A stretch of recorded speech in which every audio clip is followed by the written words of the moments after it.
Raka adalah seorang pria muda yang telah meraih kesuksesan besar di usia yang terbilang masih cukup muda. Sebagai pemilik sebuah perusahaan ternama, ia memiliki segalanya, kekayaan, jabatan, dan kehidupan yang mapan. Namun, di balik semua itu, ada satu hal yang masih belum ia dapatkan, pasangan hidup yang benar-benar mencintainya dengan tulus. Selama ini, Raka seringkali bertemu dengan wanita yang tertarik padanya hanya karena kekayaannya. Ia mulai merasa lelah dengan hubungan yang selalu berlandaskan materi dan status sosial. Ia ingin menemukan seseorang yang bisa mencintainya apa adanya, tanpa melihat harta atau kedudukannya. Merasa frustasi, Raka akhirnya memutuskan untuk melakukan sesuatu yang tak biasa. Ia ingin menguji ketulusan wanita yang ditemuinya dengan cara menyamar sebagai seorang tukang parkir di perusahaannya sendiri. Dengan melepas jas mahalnya dan mengganti penampilannya menjadi lebih sederhana, ia ingin melihat apakah ada wanita yang mau menerimanya bukan karena statusnya, tetapi karena dirinya yang sebenarnya. Tanpa memberitahu siapapun kecuali beberapa orang kepercayaannya, Raka pun mulai menjalankan rencananya. Dengan penampilannya yang sederhana sebagai tukang parkir, Raka mulai menjalani hari-harinya di perusahaan tanpa ada yang menyadari siapa dirinya sebenarnya. Di sela-sela pekerjaannya, ia sering berinteraksi dengan para karyawan, termasuk seorang wanita bernama Sinta, seorang pegawai administrasi yang sudah bekerja di perusahaan tersebut selama beberapa tahun. Sinta adalah wanita yang cerdas dan pekerja keras. Ia dikenal sebagai sosok yang ramah, tetapi juga cukup selektif dalam memilih pasangan. Tanpa mengetahui siapa Raka sebenarnya, ia menganggap pria itu hanyalah seorang tukang parkir biasa yang kebetulan cukup baik hati dan perhatian. Hari demi hari, Raka semakin sering berinteraksi dengan Sinta. Ia menunjukkan ketulusan dan kebaikannya tanpa sedikit pun menyinggung tentang statusnya yang sebenarnya. Ia membantu Sinta saat ia membutuhkan bantuan kecil, mendengarkan keluh kesahnya, dan selalu bersikap sopan serta hormat. Dari waktu ke waktu, hubungan mereka menjadi lebih dekat, dan Raka mulai merasakan bahwa Sinta adalah wanita yang berbeda dari kebanyakan wanita yang pernah ia temui. Merasa yakin dengan perasaannya, Raka akhirnya memberanikan diri untuk mengungkapkan isi hatinya. Ia menyatakan bahwa ia ingin melamar Sinta dan menjadikannya pendamping hidupnya. Namun, ia tetap mempertahankan identitasnya sebagai tukang parkir dalam pengakuannya, berharap bahwa Sinta akan menerimanya berdasarkan ketulusan dan bukan berdasarkan materi. Namun, jawaban yang ia terima justru sangat mengejutkan dan menyakitkan. Setelah mengumpulkan keberanian, Raka akhirnya mengutarakan niatnya untuk melamar Sinta. Dengan penuh ketulusan, ia mengatakan bahwa ia ingin menjadikan Sinta sebagai pendamping hidupnya, meyakinkannya bahwa kebahagiaan tidak hanya ditentukan oleh harta, tetapi oleh ketulusan dan kesetiaan. Namun, Sinta tidak memberikan jawaban yang diharapkan. Alih-alih menerima, Sinta justru terkejut dan tampak ragu. Baginya, pernikahan adalah keputusan besar, dan ia merasa tidak bisa menjalani hidup bersama seorang pria yang hanya bekerja sebagai tukang parkir. Dengan nada halus tetapi tegas, Sinta menolak lamaran Raka. Ia mengakui bahwa Raka adalah pria baik, tetapi menurutnya, mereka tidak sepadan karena perbedaan status sosial. Tidak menyerah begitu saja, Raka mencoba meyakinkan Sinta bahwa cinta sejati tidak memandang pekerjaan atau kekayaan.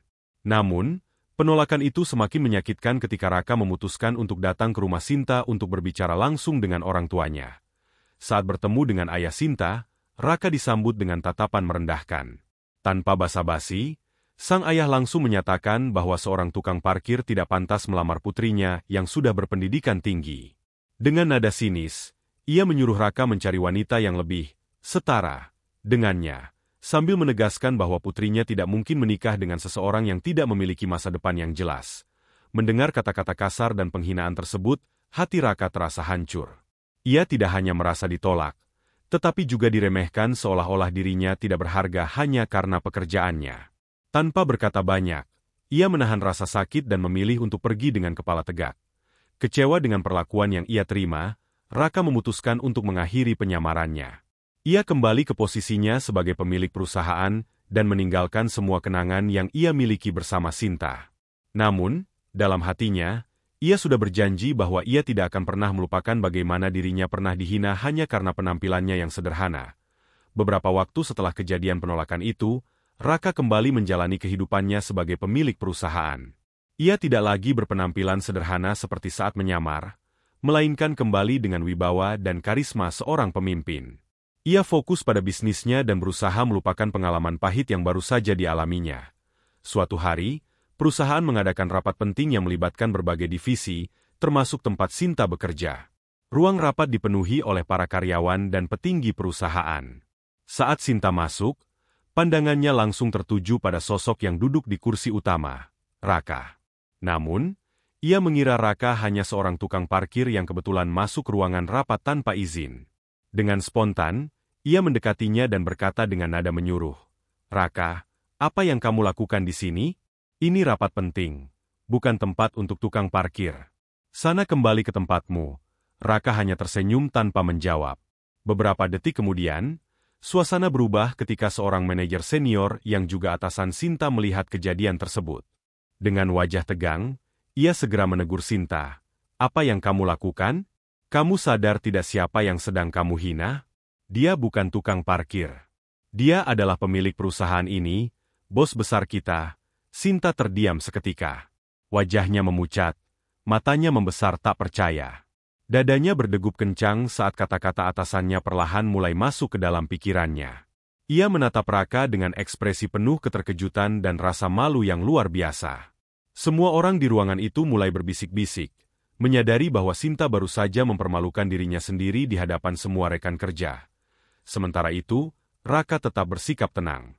Ia tidak menunjukkan kemarahan atau kebencian, hanya sebuah senyum kecil yang sulit ditebak maknanya. Dengan suara santai, ia berkata, "Sudahlah, tidak perlu mempermasalahkan ini. Mari kita mulai rapat." Namun, bagi Sinta, kejadian itu adalah pukulan telak.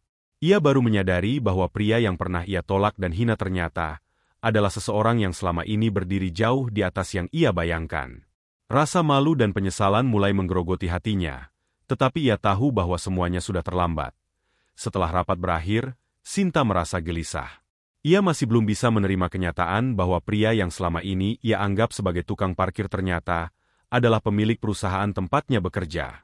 Pikirannya dipenuhi dengan pertanyaan. Kenapa Raka melakukan penyamaran itu? Apa tujuannya? Dan yang paling menghantui hatinya, bagaimana jika ia dulu menerima lamaran Raka tanpa memandang statusnya dengan langkah ragu? Sinta mendekati Raka yang tengah bersiap meninggalkan ruang rapat. Ia menatap pria itu dengan ekspresi penuh kebingungan dan rasa bersalah, lalu bertanya dengan suara pelan, "Kenapa kamu melakukan semua ini?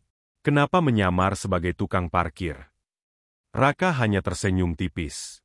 Tatapannya tenang, tanpa tanda-tanda kemarahan atau dendam. "Aku hanya ingin menemukan seseorang yang mencintaiku karena siapa aku, bukan karena apa yang aku miliki." Jawabnya singkat sebelum berlalu meninggalkan Sinta yang terdiam, tenggelam dalam perasaan menyesalnya sendiri. Di luar gedung kantor, hujan turun rintik-rintik. Sinta berdiri di pinggir jalan, menunggu taksi dengan pikiran yang masih kacau. Tanpa banyak bicara, Raka yang kebetulan melewatinya menawarkan tumpangan. Sinta yang merasa malu dan sungkan awalnya ragu, tetapi akhirnya menerima tawaran itu. Sepanjang perjalanan pulang, suasana di dalam mobil terasa canggung. Sinta ingin meminta maaf, tetapi lidahnya terasa keluh. Raka tetap bersikap santai, seolah tidak ada hal besar yang terjadi di antara mereka. Namun, dalam hatinya, Sinta sadar bahwa ia telah membuat kesalahan besar. Setibanya di rumah, kejutan lain menunggu. Ayah Sinta yang dulu dengan kasar menolak dan meremehkan Raka, kini menyambutnya dengan senyum ramah. Berbeda dari sikapnya sebelumnya, ia tampak sangat menghormati Raka dan bahkan dengan antusias berkata, "Mas Raka, saya dulu menolak lamaranmu, tapi kalau masih ingin, saya terima dengan senang hati. Kalau bisa, pernikahannya kita percepat." Namun, jawaban Raka begitu tegas, tetapi tetap sopan. Dengan nada lembut, ia menatap ayah Sinta dan berkata, "Maaf, Pak. Dulu saya sudah ditolak, dan saya tidak ingin memaksakan sesuatu yang sudah berlalu." Sinta menatap Raka dengan mata berkaca-kaca. Ada rasa sakit di hatinya yang tak bisa dijelaskan, kesempatan itu kini telah hilang selamanya. Raka tidak menyimpan dendam, tetapi hatinya juga sudah tertutup untuk hubungan yang dulu sempat ia impikan. Saat Raka pergi meninggalkan rumah Sinta, rasa penyesalan semakin membanjiri hati Sinta dan keluarganya. Di kantor, ia mulai menjadi bahan gunjingan. Rekan-rekannya berbisik-bisik tentang bagaimana ia telah menolak pria yang ternyata adalah pemilik perusahaan mereka sendiri. Tidak hanya itu, ia juga mendapat julukan sebagai wanita yang gila harta, seseorang yang lebih mementingkan status daripada ketulusan, namun, semuanya sudah terlambat. Sinta hanya bisa menyesali keputusannya, karena Raka yang dulu menginginkannya dengan tulus kini telah pergi tanpa menoleh kembali. Setelah kejadian itu, Sinta dan keluarganya merasa malu luar biasa. Mereka menyadari betapa keliru sikap mereka selama ini, menilai seseorang hanya dari pekerjaannya tanpa melihat ketulusan dan kepribadiannya. Sang ayah, yang dulu begitu angkuh dan meremehkan Raka, kini hanya bisa menundukkan kepala dalam penyesalan setiap kali mengingat kata-kata kasarnya. Sinta pun merasa lebih terluka oleh kesalahannya sendiri, bukan hanya karena kehilangan Raka, tetapi juga karena menyadari bahwa ia telah melewatkan seseorang yang benar-benar tulus mencintainya. Di tempat kerja, keadaan semakin sulit bagi Sinta. Kabar tentang identitas asli Raka menyebar dengan cepat di antara para karyawan. Banyak yang terkejut, tetapi lebih banyak lagi yang mulai mempergunjingkan dirinya.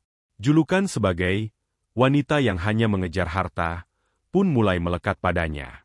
Bisikan-bisikan di belakangnya menjadi hal yang harus ia hadapi setiap hari. Beberapa rekan kerja bahkan mulai menjauhinya, menganggapnya sebagai seseorang yang mata duitan dan tidak bisa melihat ketulusan seseorang. Meski demikian, Raka tidak pernah membalas dendam atau mempermalukan Sinta secara langsung. Ia tetap menjalankan perusahaannya dengan profesionalisme yang sama seperti sebelumnya. Sikapnya yang tetap tenang dan tidak menyimpan dendam semakin membuat banyak orang mengaguminya. Sementara itu, Sinta hanya bisa melihatnya dari kejauhan, menyadari bahwa tidak ada lagi kesempatan kedua bagi dirinya. Kisah ini pun menjadi pelajaran berharga, tidak hanya bagi Sinta, tetapi juga bagi banyak orang di sekitarnya. Mereka belajar bahwa penampilan dan status sosial bukanlah ukuran sejati dari nilai seseorang. Kesuksesan dan keberhargaan seseorang tidak selalu tampak di permukaan, dan menghargai orang lain tanpa memandang latar belakangnya adalah hal yang jauh lebih penting daripada sekadar menilai dari apa yang terlihat. Sinta kini mengerti bahwa apa yang ia sia-siakan dulu tidak akan bisa ia dapatkan kembali. Dan Raka?